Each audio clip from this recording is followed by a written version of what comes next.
Hi guys, എൻ്റെ കഴിഞ്ഞ വീഡിയോയ്ക്ക് നിങ്ങൾ ഓരോരുത്തരും തന്ന സ്നേഹത്തിന് ഒരുപാട് നന്ദിയുണ്ട് കേട്ടോ. ഞാനും അമലും ഇന്ന് വന്നിരിക്കുന്നത് ഏറ്റുമാനൂരുള്ള ഹാങ് ഔട്ടിലാണ്. ഇന്ന് ഞങ്ങളുടെ കൂടെ 2 പേരും കൂടി ഉണ്ടേ, അമലിൻ്റെ അച്ഛനും അമ്മയും. ഞാനും അമലും ഇതിനു മുന്നേ ഇവിടെ വന്നിട്ടുണ്ടെങ്കിലും അച്ഛനും അമ്മയും ഇത് ഫസ്റ്റ് ടൈമാണ് വരുന്നത്. അതുകൊണ്ട് തന്നെ അവരുടെ മുഖത്ത് എക്സൈറ്റ്മെൻ്റ് ആയിരുന്നു.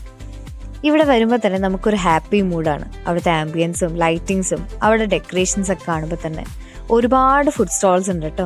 കോട്ടൺ ക്യാൻറ്റീൻ, കുനാഫയും പിന്നെ ചാട്ട്, ഡ്രിങ്ക്സ്, എടുത്തു പറയുന്നത് പെന്നി ഐസ്, അങ്ങനെ ഒരുപാട് ഫുഡ് സ്പോട്ട്സ് ഉണ്ട്. അങ്ങനെ ഞാൻ ട്രൈ ചെയ്തത് ചൈനീസ് ഫുഡായിരുന്നു കേട്ടോ, ഗോപി നോക്കൗട്ടും ചില്ലി പൊറോട്ടയും. എന്നാൽ അവർക്ക് 3 പേർക്കും ഇതിനോട് ഇൻട്രസ്റ്റേ ഇല്ല. സോ അവർ ട്രൈ ചെയ്തത് സീ ഫുഡും പുട്ടും പിടിയായിരുന്നു. ഇവിടുത്തെ ബസ് പാട്ട് എന്താണെന്നറിയോ? കുട്ടികൾ സാധാരണ അവിടെ ഓടി നടക്കല്ലേ പതിവ്.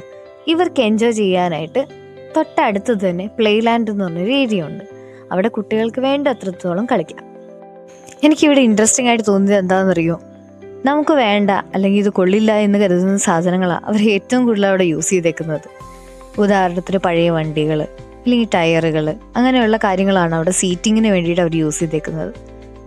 ഇതുപോലെ എൻ്റെ കാര്യവും ഞാൻ എന്ത് ചെയ്തു, ഞാൻ മുന്നേയൊക്കെ വിചാരിക്കും അയ്യോ എനിക്കിതിനൊന്നും ടാലൻ്റ് ഇല്ല. ഞാനിങ്ങനത്തെ വീഡിയോസൊക്കെ കാണുമ്പോഴേ ഞാൻ വിചാരിക്കും ഇതൊന്നും എന്നെക്കൊണ്ട് പറ്റില്ല, അയ്യോ ഇതൊന്നും എനിക്ക് പറ്റുന്ന പണിയല്ല.